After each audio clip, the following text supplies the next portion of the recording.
to commit genocide. You need to have the capacities to do it, which Israel does, thanks to the US and other powers that support it. But you also need to be able to conceal it. And the concealment of genocide, by calling it something other than what it actually is, which is an ongoing genocide as we see today, is part and parcel of knowledge producers and knowledge producing institutions, and that includes universities.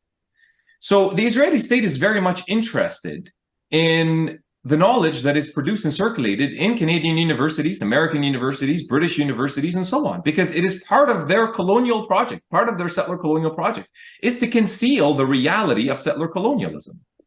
So all of this censorship and attacks on academic freedom that we find in Canadian universities is not distant from what is happening over there. That's the Israeli state genocidal operation reaching you here and affecting you here on the ground, trying to silence voices that are calling genocide by its name, that are calling settler colonialism by its name, that are calling apartheid by its name. Heck, they can't even tolerate people like Azarova just saying it's a violation of international human rights, let alone apartheid and settler colonialism and genocide. So these are concerted state efforts to silence and suppress academic speech. And Israel is not the only country that does this, by the way. Every other country does it. The US does it in other places in the world. Basically, the effort to turn the Palestinian subject into a toxic other that nobody should touch. It turns the whole subject matter of Palestine as a decolonial critique of Zionism in Israel, as a toxic subject that nobody should touch, that everybody should just stay away from. And the message being, if you want to succeed in whatever struggle you're carrying out, in whatever research project you want to advance, in whatever area of knowledge you want to develop, then don't touch Palestine, because that will ruin your cause. That will ruin your efforts in many other ways. And how they do that is very simple. It's threats against the institution's reputation, turning it into a haven of anti-Semitism and whatever other nonsense they throw out about it, and threats to funding. Reaching out to donors, to asking donors not to donate anymore to the university. Donors themselves who are Zionist, then of course themselves contacting the university and saying, "I will withdraw my funds."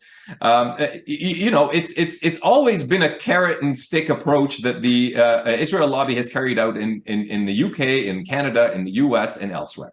So universities are not, I'm speaking about university administrations, not the people within the university trying to do actual real work, do an honest pursuit of knowledge in an honest pursuit of justice and peace and equality and so on. But university administrations don't think that way. They never have, and they don't now. You can see it. Give me one university that has said one thing about universities being demolished and destroyed in Gaza right now. Give me one university that said anything about that. None. Heck, any medical school say anything about hospitals being targeted and eliminated as we speak? Al-Shifa Hospital right now. The remaining doctors and medics are thinking another massacre is going to happen tonight on top of all the massacres that have already happened. Anybody saying anything? Of course not. Because their only concern is not truth, it's not justice, it's not knowledge, it's not decolonization, certainly not anti-racism, certainly none of these things that they proclaim to represent. It's only about, avoiding controversy and securing funds. That's it. That's the job of university administrators. That's who they are. They might not be that, by the way, as individuals. I know a couple. They're really good people. But as they only get to their positions by working this way. That's it. That's the reality of it. So that's why we need to protect academic freedom. That's why we need to speak about it. Academic freedom is the only reason that I'm able to speak right now without being fired. Because trust me, there's been efforts to get me fired for a couple of years. And so we should protect it. We should cherish it. We should advance it. We should continue to speak about it.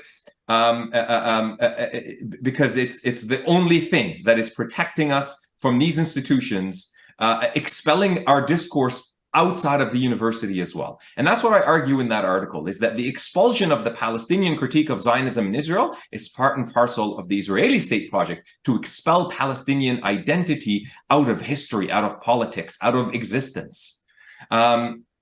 And you know, so I experienced this, like I said, personally in a number of ways, but certainly in the Calgary Peace Prize event. And I won't go into too many details about that, but in May 2023, I'm the chair of the Calgary Peace Prize since 2016. But yeah, they tried to cancel the event because we were giving it to Muhammad al-Kurd. And of course threw out a whole bunch of baseless accusations, and these are what they are. I mean, I don't spend too much time engaging with these accusations as if they have any intellectual basis, because they don't.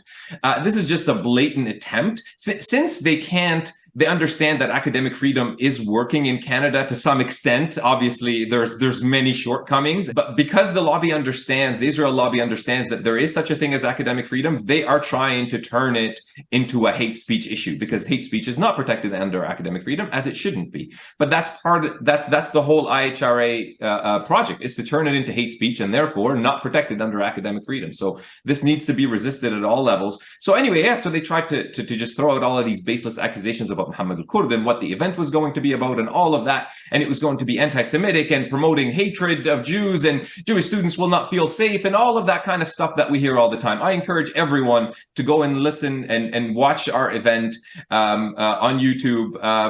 It was a fantastic event, and I dare anybody to listen to that and come out of it thinking, oh, this was about anti-Semitism and Jew hatred and making people unsafe and all of the rest of the nonsense that they tried to use to cancel the event, and threats of donors and all of that stuff. They tried everything, but I won't get into the details of how I managed to survive that and do it. But key points to always keep in mind: develop your networks, have a lot of support within your university, work with others.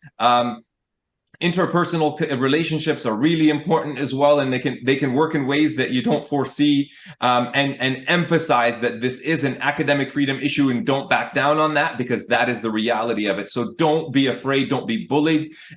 These waves of attempts to cancel and censor, yeah, sometimes they're difficult to defeat, but many times if you just stick to your principles, stick to your truth and justice, mobilize people around you, you can withstand them, and you can still have your events and continue to write and speak up for Palestinian solidarity, because silence is complicity, and that is not an option as we see today. Thank you.